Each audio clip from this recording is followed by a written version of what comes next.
I'm a 22-year-old woman who inherited the house I grew up in from my mom after she passed away last year at 47 from a sudden stroke. I've come to terms with her passing. My parents divorced when I was 7, so I split my time between my mom and dad. I was always closer to my mom because she understood me, while my dad, now 50, was often too busy with work or women to give me much attention. As long as I had my mom, I was okay with it.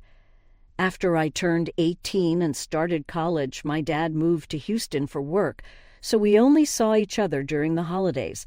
2 years ago, he brought his girlfriend, Julia, and her 2 daughters, 18 and 16, to spend Christmas with us. It was surprising since he'd never introduced any girlfriends to us before. We welcomed them warmly, and everyone got along well. Even after that, Julia was always sweet to me on the phone, though her daughters were shy and kept to themselves. When my mom passed, she left the house to me. She had wisely divided her assets in her will when I turned 18, always planning ahead. After graduation, I decided to move into the house and find a local job, wanting to stay in my childhood home for a while. My dad wasn't happy about my mom's decision and made sure I knew it. He and Julia had been supportive during the funeral, but he became morose once he realized he wasn't getting the house back. This house was where my parents lived when they first got married, but my mom took it over during the divorce, which I think was fair since my dad didn't have to pay alimony. Mom gave up her career to raise me, letting my dad focus on his job. She worked hard to make sure I never felt neglected. I thought it was unfair for my dad to be upset about not getting the house back, and though he didn't say much, his behavior showed his displeasure. At the time, I didn't care. I was still grieving my mom, so my dad being annoyed about her will was the least of my worries. She left him all her wedding jewelry and the gifts he gave her, which should have been enough for him. He went back to Houston with Julia a few weeks after the funeral, and I've been living on my own since. About 6 months ago, my dad told me he was engaged to Julia and wanted to get married here. He planned to come back for the weeks leading up to the wedding, staying in the house rather than a hotel. Their daughters were homeschooled, so that wasn't an issue. I agreed to let them move in with me because I was tired of living alone, and I got along well with Julia. Plus, my dad promised to split all the bills. They moved in a month ago, and it was nice having them around. I felt less lonely and thought I could get used to it. I even dreaded the day they'd leave because I didn't want to be alone again.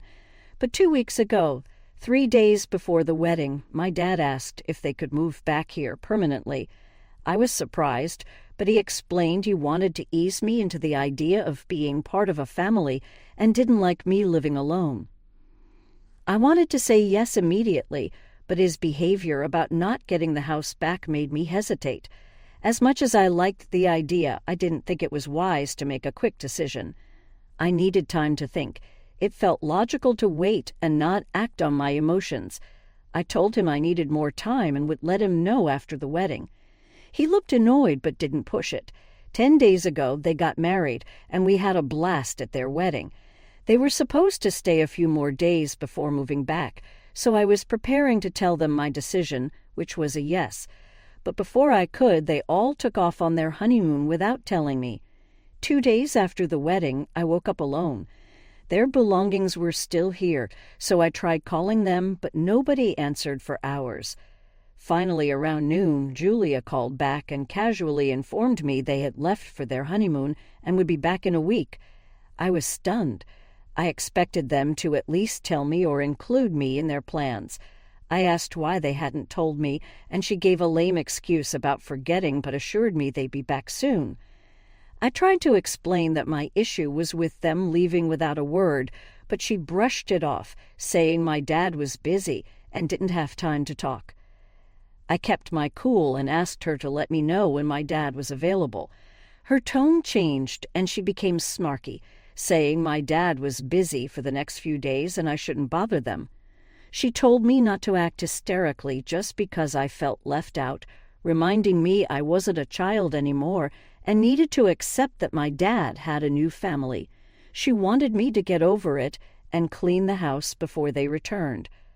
I was furious. I decided not to call my dad and was grateful I hadn't agreed to let them move in before seeing this side of Julia. There was no way they were living with me anymore. I packed their belongings as haphazardly as I could, stuffed them in cardboard boxes, and left them in the yard. I didn't care what happened to their things. They didn't belong inside my house. Yesterday, they came back from their honeymoon.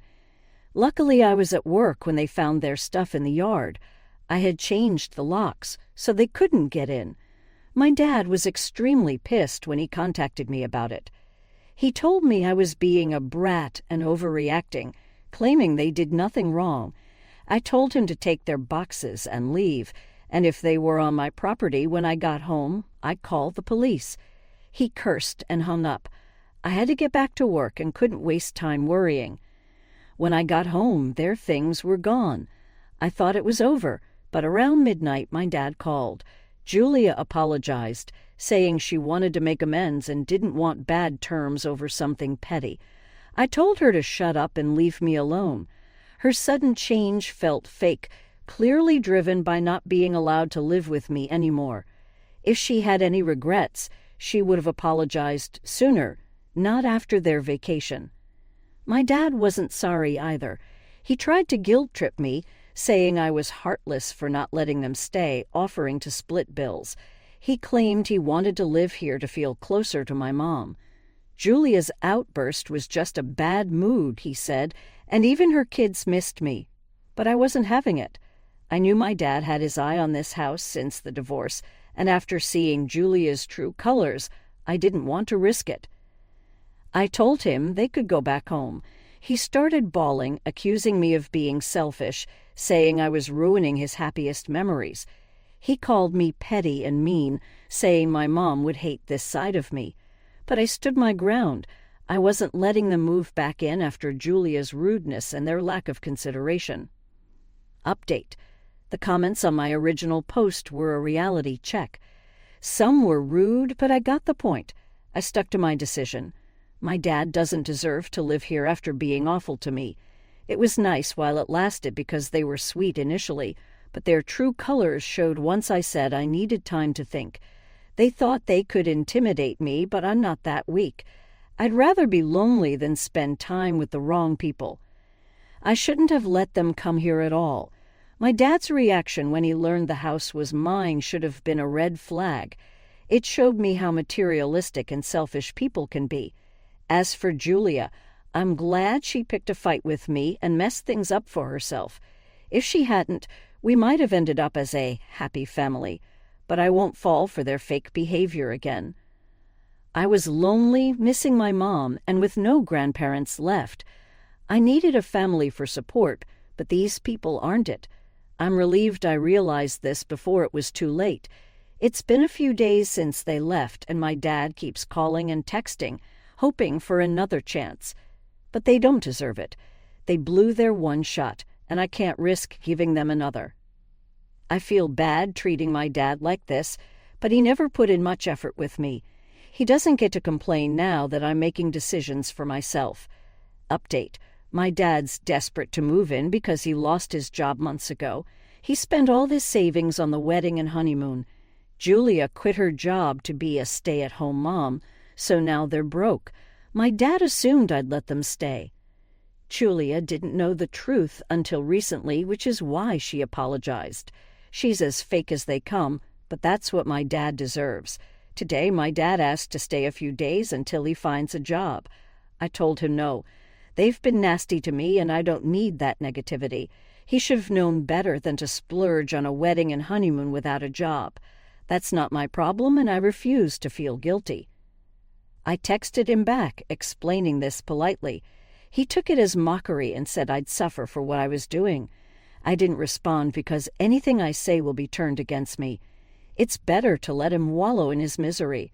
It's not my problem anymore. Update 3. My dad decided to leave the city today, but couldn't do it silently. He made sure to let me know what a huge disappointment I am as a daughter. He and his wife had to make a whole scene out of it. I last spoke to him about 3 weeks ago, but we didn't check in with each other after that. Today, both he and Julia texted me, saying they were delighted to announce that Julia's ex-boyfriend decided to sponsor their trip back home. Apparently, he realized he needed to see his daughters. Julia had full custody, and her ex paid child support, but was too busy to spend time with his kids. He waited for Julia and my dad to sort things out, but finally decided to step in himself. They didn't give me all the details. They posted a picture of their daughters with Lucky Charm and 4-leaf clover stickers. I can guess the real story behind Julia's ex's sudden epiphany and why he's funding their trip. Julia's manipulation and stubbornness likely played a role. I've seen that side of her before. I don't know exactly what happened, but I'm just relieved they're leaving. This will be the last I have to deal with them. Reading other people's stories about their crazy families made me realize I had it easy. My dad is too worried about his reputation to harm me. He knows I call the cops without hesitation.